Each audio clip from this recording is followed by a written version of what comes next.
नमस्कार दोस्तों, स्वागत है आपका हिंदी नॉलेज शो में। तो दोस्तों, अब से कुछ ही घंटे पहले एक बहुत ही शॉकिंग खबर निकलकर सामने आई है दक्षिणी चीन सागर से। दरअसल आप अपनी स्क्रीन पर देख सकते हैं आर्टिकल। अब से कुछ ही घंटे पहले फिलीपींस की नौसेना ने यह क्लेम किया है कि उनकी नौसैनिक वेसल्स पर चीन ने लेजर हथियारों से अटैक किया है। जी हां, आगे फिलीपींस की नौसेना ने डिटेल देते हुए यह बताया है कि कल रात हमारी नौसैनिक वेसल्स रीसप्लाई के लिए जा रही थी, तभी चीन की एक नौसैनिक शिप आती है जो दक्षिणी चीन सागर में मौजूद थी और उसने हमारी नौसैनिक वेसल पर मौजूद जो क्रू थे, जो नौसैनिक थे, उन पर एक मिलिट्री ग्रेड लेजर से अटैक किया है। साथ ही फिलीपींस ने यह बताया कि हमारे नौसैनिक ना तो चीनी नौसेना के रास्ते में आए थे, ना ही हमने किसी भी प्रकार से चीन को प्रोवोक किया था। उन्होंने बिना चेतावनी दिए हमारे नौसैनिकों पर अचानक से अटैक कर दिया। वो तो अच्छा हुआ कि जैसे ही उनका हमला शुरू हुआ, हमारे नौसैनिक वहां से तुरंत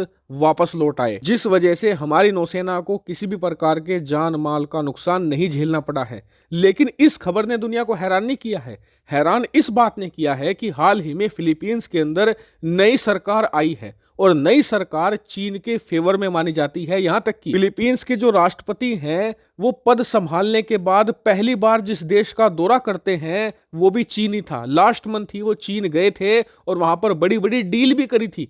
उसके बावजूद चीन ने इस तरीके से सैन्य कार्रवाई करी है फिलीपींस के खिलाफ, और फिलीपींस भी दुनिया के सामने इस बात को कह रहा है। ये अपने आप में बताती है कि चीन इस समय पूरी तरीके से आपा खो चुका है। तो मैं ऐसा क्यों कह रहा हूं? क्योंकि फिलीपींस अकेला देश नहीं है जिसके खिलाफ चीन ने सैन्य कार्रवाई करी है। पिछले 2 हफ्तों से चीन एक के बाद एक स्पाई बलून यानी कि जासूसी गुब्बारे अमेरिका के अंदर भेजे जा रहा है। अमेरिका अब तक 2 जासूसी गुब्बारे मारकर गिरा चुका है। यहां तक कि परसों तो एक स्पाई बलून कनाडा के ऊपर भी दिखा था, उसे भी मारकर गिराया जा चुका है। टोटल अब तक 4 स्पाई बलून हैं जिन्हें अमेरिका ने मारकर गिरा दिया है। वहीं कई एक्सपर्ट का मानना है कि चीन तो भारत को भी प्रोवोक करने की कोशिश करता, लेकिन इस समय हिमालयन रेंज में भारी बर्फबारी हो रही है, वहां पर चीन कुछ खास नहीं कर पा रहा। इसलिए भारत को आने वाली सर्दियों में सावधान होने की जरूरत है। लेकिन आप सोच रहे होंगे कि चीन सभी देशों के साथ इतने पंगे ले क्यों रहा है? तो इसका सबसे बड़ा कारण यह है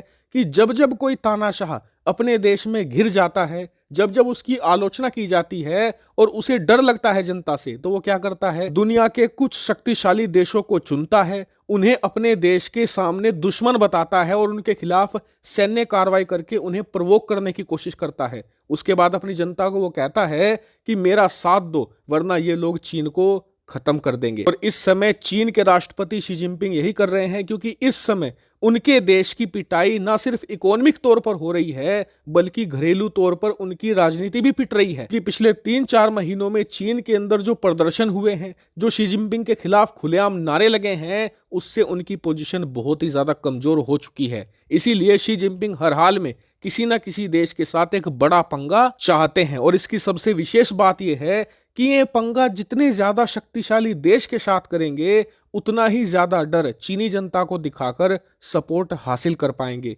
इसीलिए इस बार इन्होंने ताइवान, जापान को नहीं छेड़ा है, इन्होंने अमेरिका को छेड़ा है। और फिलीपींस को छेड़ने के पीछे मकसद ये है कि फिलीपींस और अमेरिका के बीच में एक सैन्य संधि है, जिसके तहत अमेरिका हर हाल में फिलीपींस की सुरक्षा करेगा। और हाल ही में कई सारे अमेरिकी जंगी बेड़े फिलीपींस के आसपास भी घूमते पाए गए थे। अब इससे आप समझ गए होंगे कि चीन यहां पर क्या करने की कोशिश कर रहा है। हालांकि इस मामले पर मैं बारीकी से नजर बनाए हुए हूं, जैसे ही इस पर कोई बड़ी अपडेट आती है मैं तुरंत आपको सूचित कर दूंगा। Thank you very much for watching video.